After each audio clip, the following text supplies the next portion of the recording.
मला पेशंटच्या इन्क्वायरी येतात की त्यांना टमी टक करायचं आहे किंवा त्यांचा जो काही पोटाचा घेर आहे तो कमी करायचा आहे। तर आजच्या या व्हिडिओमध्ये टमी टक म्हणजे काय याच्याबद्दल आपण माहिती घेऊया। मी डॉक्टर नीरज भवन, बोर्ड सर्टिफाईड प्लास्टिक सर्जन, निर्मिती कॉस्मेटिक सर्जरी सेंटर, सांगली आणि कोल्हापूर। आता टमी टक म्हणजे काय की पोटाचा जो काही अतिरिक्त चरबीचा किंवा चमडीचा जो काही भाग असतो तो आपण त्याच्यामध्ये कमी करतो। तर टमी टक ही एक सर्जिकल प्रोसिजर आहे आणि ह्यासाठी आपल्याला पेशंटला भूल द्यायला लागते आणि टमी टक झाल्यानंतर तुमचं जे काही पुढं आलेलं पोट असतं ते आपण त्यामध्ये व्यवस्थित पद्धतीनं आत घेऊ शकतो आणि तुम्हाला तुमच्या पोटाला, तुमच्या शरीराला एकदम चांगल्या पद्धतीनं आकार देऊ शकतो, शेप देऊ शकतो।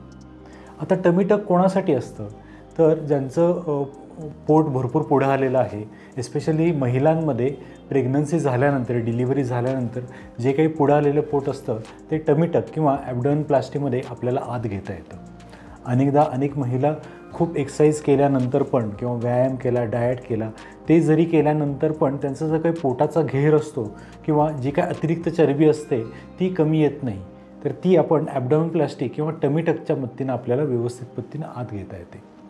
आणि एक इशू अनेकदा डिलिव्हरी झालेल्या महिलांना असतो तो म्हणजे त्यांचे पुढचे लूज झालेले मसल, म्हणजे ॲब्डोमेनचे जे काही मसल असतात ते डिलिव्हरीनंतर, एस्पेशली ज्यांच्या ट्विन डिलिव्हरी असतात किंवा दोनपेक्षा जास्त मुलं किंवा मुली झालेल्या असतात, अशा लोकांचं जे काही पुढचं ॲब्डोमेनल मस्क्युलेचर असतं ते वीक असतं, तर त्याला या टमी टकच्या मदतीनं आपल्याला त्याला स्ट्रेंथनिंग करता येतं आणि त्याबरोबरच त्यांच्या पोटाला किंवा त्यांच्या पूर्ण शरीराला आपल्याला चांगल्या पद्धतीने शेप देता येतो। तर हे जे काही टमी टक आहे किंवा ॲब्डोमेनोप्लास्टी आहे त्याच्याबरोबरच आपण लायपोसक्शन पण हे करण्याच्या अगोदर करतो।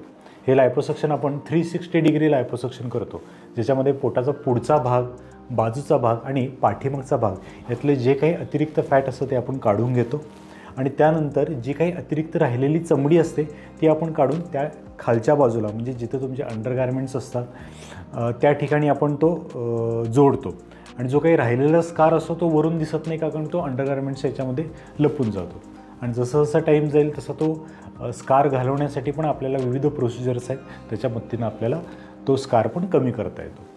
आता ॲब्डोमेनोप्लास्टी तुम्हाला लक्षात आलं असेल की ॲब्डोमेनोप्लास्टीचे हे कॅन्डिडेट कोण कोण आहेत, तर ॲब्डोमेनोप्लास्टी कोणी करू नये। जर तुम्ही फ्युचरमध्ये प्रेग्नन्सी प्लॅन करणार असाल किंवा जर तुम्हाला विविध आजार असतील, जर तुमचं ब्लड प्रेशर, डायबिटीस वगैरे कंट्रोलमध्ये नसेल, तर अशा पेशंटसाठी आम्ही टमी टक किंवा ॲब्डोमेनोप्लास्टी ॲडवाईस करत नाही। तर आता बघूया टमी टकनंतर रिकव्हरी कशी होते। साधारण ऑपरेशन झाल्यावरती पेशंटला आम्ही 1 दिवसासाठी ॲडमिशन करून ठेवतो आणि झाल्यानंतर नेक्स्ट डेला आपण घरी पाठवतो। पाठवताना आम्ही पेशंटला ड्रेन म्हणजे जी काही पाईप असते ती पाईप बरोबर घेऊन पाठवतो। चौथ्या दिवशी पेशंटनी एक व्हिजिट करायची असते, ज्यावेळेला आपण पाईप काढणार आणि ड्रेसिंग चेक करणार। त्याबरोबर सायमल्टेनियसली पेशंटला आम्ही प्रेशर गारमेंट देतो।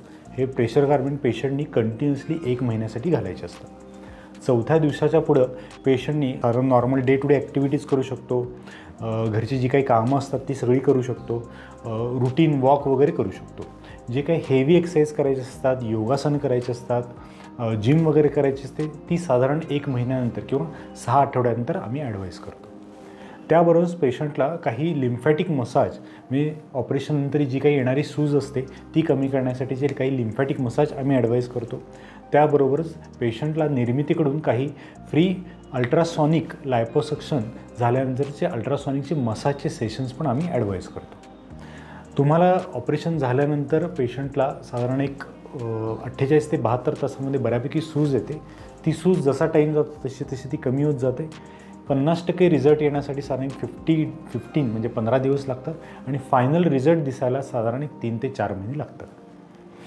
आता ऑपरेशन झाल्यानंतर ही जी काही रिझल्ट असतो तो रिझल्ट तुम्हाला टिकवून ठेवण्यासाठी रेग्युलर डाएट, एक्सरसाइज हे करणं गरजेचं असतं। पण रिकरन्सचे चान्सेस टमी टकमध्ये खूप कमी असतात, कारण की याच्यामध्ये आपण चमडीचा तुकडा आणि त्याबरोबर चरबी हा सगळा पूर्ण पोर्शन काढलेला असतो। पुढची गोष्ट जो अनेकदा विचारला जातो आम्हाला हा प्रश्न, तो म्हणजे टमी टकचे चार्जेस कसे असतात। आता टमी टकचे चार्जेस डिपेंड अपॉन तुमचे क्लिनिक कुठे आहे, डॉक्टरचा किती एक्सपिरियन्स आहे आणि लोकेशन कुठे आहे त्याच्या याच्यानुसार आहेत।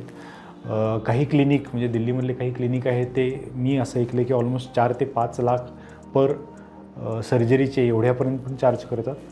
साधारण आपल्या रिजनमध्ये सांगली कोल्हापूरच्या रिजनमध्ये टमीटकचे चार्जेस साधारण 1 लाखपासून चालू होतात. डिपेंड्स अपॉन तुमचं पॅकेज कसं आहे, रूम कुठली सिलेक्ट करता आणि लायपोसक्शनमध्ये पण तुम्ही अल्ट्रासोनिक लायपोसक्शन ॲड करता नाही करता तर त्या रेंजमध्ये असतं. टमीटकचं अनेक वैशिष्ट्य असं आहे की माझ्याकडे काही पेशंट होते की ज्यांना हर्निया होता, म्हणजे अंबिलिकल हर्निया होता किंवा आधी झालेल्या सर्जरीचा इन्सिजनल हर्निया होता, तर तो सेम हर्निया आम्ही ह्या टमीटकच्या प्रोसिजरमध्ये कवर केलेला आहे विदाऊट ॲडिशनल इन्सिजन न घेता. तर होपफुली तुम्हाला टमीटक किंवा ॲबडोमेनोप्लास्टी याच्याबद्दलची व्यवस्थित इन्फॉर्मेशन मिळाली असेल. तुम्हाला जर अधिक इन्फॉर्मेशन हवी असेल तर प्लीज आमच्या क्लिनिकला व्हिजिट करा आणि आमचे जे काही यूट्यूबचं चॅनल आहे, इंस्टाग्राम आहे, त्याच्यावरती तुम्ही फॉलो करू शकता. धन्यवाद.